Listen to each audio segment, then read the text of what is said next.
Assalamu alaikum warahmatullahi wabarakatuh. Welcome my hadith disciples and YouTubers upon the sunnah of the Messenger of Allah sallam, to another episode of 5 Minutes of fai'dah. Bismillah, alhamdulillah, wa salatu wa salam ala rasulillah, amma ba'd. Why is shirk so dangerous? What's the big deal? Why is it so scary? Allah subhanahu wa ta'ala, He clearly explains to us in His glorious book why shirk is so dangerous. So we want to mention 3 main reasons, and if there's enough time, 4 reasons why shirk is so dangerous and why it is obligatory for you to learn about it, teach your family members about it, your relatives, call them and invite them to Tawheed and warn them from shirk. The first reason is found in the Quran al-Kareem in more than one verse, in which Allah subhanahu wa ta'ala says, إِنَّ اللَّهَ لَا يَغْفِرُ أَن يُشْرَكَ بِهِ وَيَغْفِرُ مَا دُونَ ذَلِكَ لِمَن يَشَاءُ.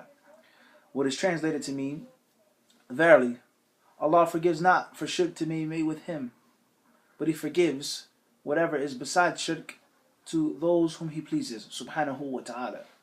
So we see in this glorious verse, Allah clearly tells us He does not forgive shirk. And the verse doesn't specify minor shirk or major shirk, but it says shirk, and yushraka bihi. Any shirk to be made with Him, Allah does not forgive. So one may sit and he may reflect and ponder and say to himself, Allah, the most merciful, the most kind, the one who is al-Latif, Allah subhanahu wa ta'ala is so courteous to His slaves, the one who loves to pardon His slaves. As the Prophet alayhi salatu wasalam says, he says, there's no one, ahabba ilayhi al-udhru min Allah. There's no one who loves an excuse more than Allah subhanahu wa ta'ala. We understand what this means? No one loves an excuse more than Allah subhanahu wa ta'ala.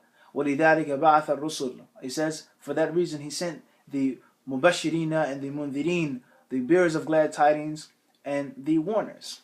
Yet and still, this infinite mercy that Allah Azza wa Jal has, the mercy that He created in so many parts, and He only sent down one small piece of rahmah in this dunya, and those other pieces of rahmah are in the hereafter, Allah does not forgive shirk. That clearly shows you that it is extremely dangerous, and it is a severe offense to Allah subhanahu wa ta'ala to associate partners with Him, the mighty and the majestic. So this is the first reason why shirk is so dangerous. It is the only sin that isn't forgiven. Murder, rape, stealing, drinking, taking the wealth of the orphan, all these different crimes in the Sharia, all of those things Allah could possibly forgive, subhanahu wa ta'ala, but He does not forgive shirk. And those crimes are ugly, hideous crimes, but Allah forgives them. The second reason why shirk is so dangerous is what Ibrahim alayhi salam, our forefather, the founding father of a Tawheed, as Allah mentions in the Quran, the Imam of the Hunafa, the monotheists. What did he say? وَجُنُبْنِي وَبْنِيَّ أَن نَعْبُدَ الْأَصْنَامِ وَرَبِّي إِنَّهُنَّ أَضْلَلْنَ كَثِيرًا مِنَ النَّاسِ.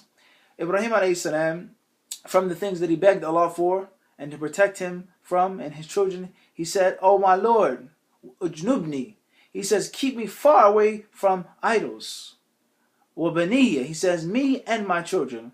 Why? What's the big deal with idols? What's the problem with shirk? Ibrahim alayhi salam, he says, Rabbi innahunna adlana kathiran min nas. He says, because they have misled countless men.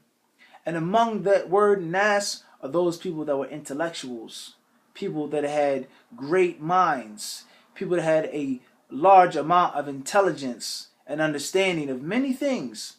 Yet and still they fell into shirk, and they became victim of that vice, the vice of polytheism. So that's another reason why shirk is so dangerous. A third reason why shirk is so dangerous is that which Abdullah ibn Mas'ud radiallahu ta'ala anhu has told us, and the hadith is collected in the Sahih. He said, "Man mata وهو يدعو لله ندا دخل النار." That whoever dies and he calls upon other than Allah, he has a partner or rival that he invokes besides Allah subhanahu wa ta'ala, he will definitely enter the fire. In this authentic hadith we see why shirk is so dangerous. In other words, there is nothing between the mushrik and eternal punishment except for death. That's scary. You can get in your car, you can get into a car accident, a person can die in his sleep, you can get hit by a stray bullet, waliyadhu billah, and khalas, your life is over, and eternal misery and suffering and punishment and torture because of shirk. This is why it's so dangerous.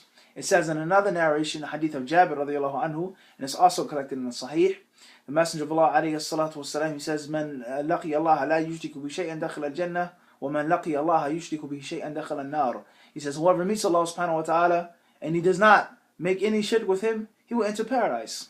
But those who meet Allah subhanahu wa ta'ala associating partners with him will enter the hellfire. So we ask Allah subhanahu wa ta'ala for refuge, and we ask Allah Azza wa Jalla to protect us, our family, our children, and all of those we come in contact from a shirk with Allah subhanahu wa ta'ala. Allah knows best. Until the next episode of 5 Minutes of fai'dah. Assalamu alaikum wa rahmatullahi wa barakatuh.